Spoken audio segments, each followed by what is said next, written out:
ঘরে বসে বাজার করলাম 165 টাকা। ওল 100 টাকার নাকি ওল খাবো ভাবো।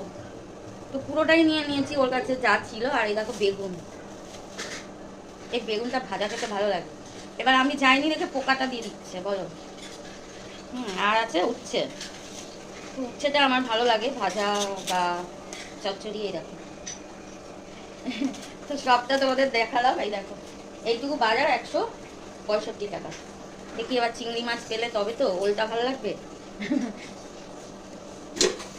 ওকে থোর ভাজাটা করে নিই। হ্যাঁ, আর কড়াইয়ের মধ্যে তো দেখা যাবে না,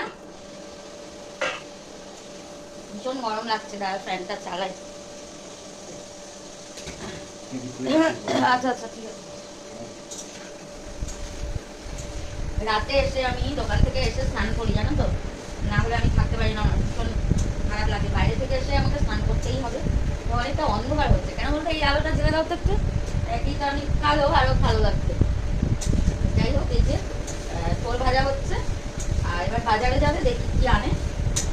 বাজারে যাওয়ারই টাইম হয় না আমাদের জানো তো। বাজারে যাবো নাকি? হ্যাঁ চা দেখ কটা বাজে, 7:30 বাজে। বসে তো বসে তো গেছে। দেখো মাছ কিন্তু বুঝে শুনে আনবে। এটা একটু চাপা দিয়ে রাখবো, গ্যাসটা কম করে, ঠিক আছে?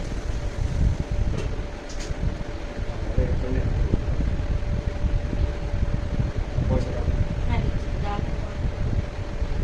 তো আর এই যে কাজ করতে করতে এগুলো করে নিতে হবে।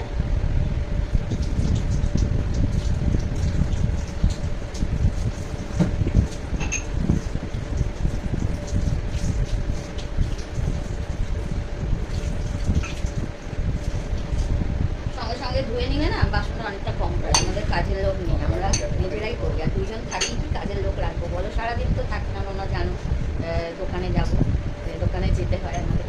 তো ওই জন্য আমরা নিজেদের কাজ নিজেরাই করি। তো চলো এবার বাজারে যাবে, টাকাটা দিয়ে আসি। তো দেখো এদিকে পোল ভাজা হচ্ছে, আর আমি এদিকে আটা মাখবো। পোলটা ভালো না জানো তো, বুঝতে পারিনি আর কিনে এনে 2 দিন রেখে দিয়েছি। তো ওই জন্য পোলটা মানে হবে না, যেরকম পোল ভাজা হওয়ার দরকার সেরকম হবে না। আর আমি তো কাটিনি, কেটেছে হাজব্যান্ড, তো একটু বড় বড় কেটে দিয়েছে। তো চাকিয়ে হতে থাক, আমি তখন আটা মেখে নিই। রুটি করতে হবে। রুটি আমাদের দুবেলা চাই, কেন দুজনেরই সুগার। তো আমার এখন একটু কম আছে। তো এই হচ্ছে আমাদের সারাদিনের কাজকর্ম। সকালবেলা উঠে সব কাজ করে যাবো দোকানে।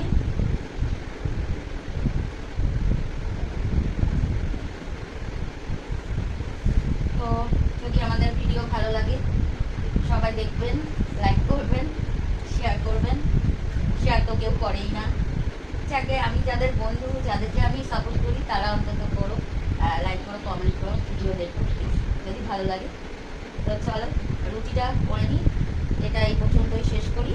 ওকে বাই, সবাই ভালো থেকো, সুস্থ থেকো।